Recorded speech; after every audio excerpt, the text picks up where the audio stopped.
This video is a brief overview of Dorne's capital, Sunspear.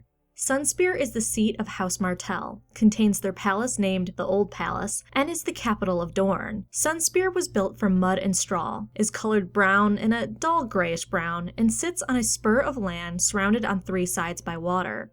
On Sunspear's fourth and western side lies the Shadow City.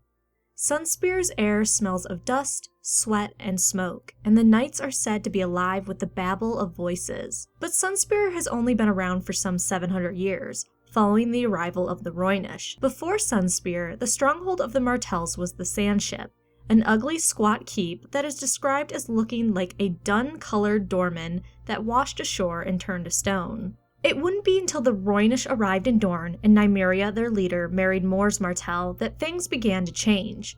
Following the union between the Rhoynish and the Martells, the great castle Old Palace began to develop around the Sandship. The Martells moved their seat from the Sandship to the Old Palace once it was complete. Soon, two beautiful towers built in the Rhoynish fashion were added to the Old Palace, the Tower of the Sun and Spear Tower.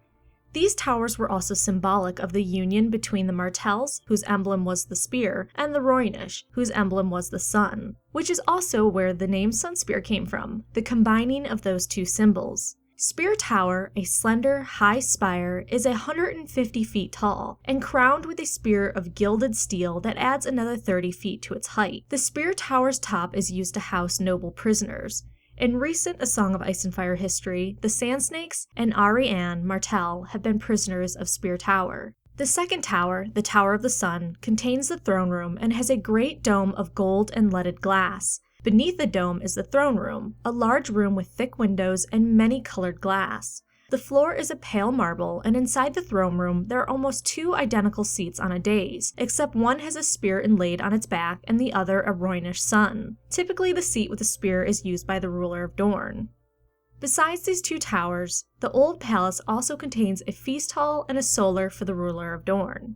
A unique feature of the Sunspear is the winding walls that were raised some 700 years ago.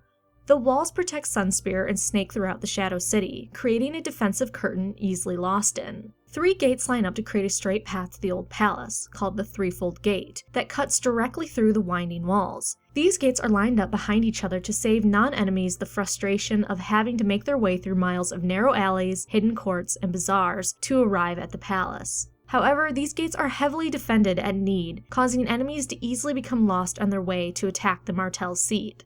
Now let's talk about the Shadow City that clings to the western side of Sunspear. By definition, the Shadow City isn't really a city, but an ugly, dusty town that is closest to a true city the Dornish have. Shadow City started from the mud brick shops and the small, dirty houses that built against the Martells' castle walls. Soon after these initial mud brick shops and small houses were built against the Martells' walls, stables, inns, bars, and whorehouses grew up west of those buildings, who built walls of their own. And then more small houses and shops were built against those walls and buildings, and so on as it expanded out. The Shadow City is now a collection of bazaars filled with spices of Dorne in the east, homes of the Dornish built of mud and brick that remain cool even under the burning sun, and a network of narrow alleys. So I hope you enjoyed the brief overview of Sunspear. New Game of Thrones A Song of Ice and Fire videos every Sunday and Wednesday, with an extra video this week as well. Also, this is the second week of the giveaway. All you have to do is leave a comment on any video released between July 12th and July 18th, and then I will randomly pick a comment from the videos. This giveaway is also open to international individuals. Sorry for not stating that on Sunday.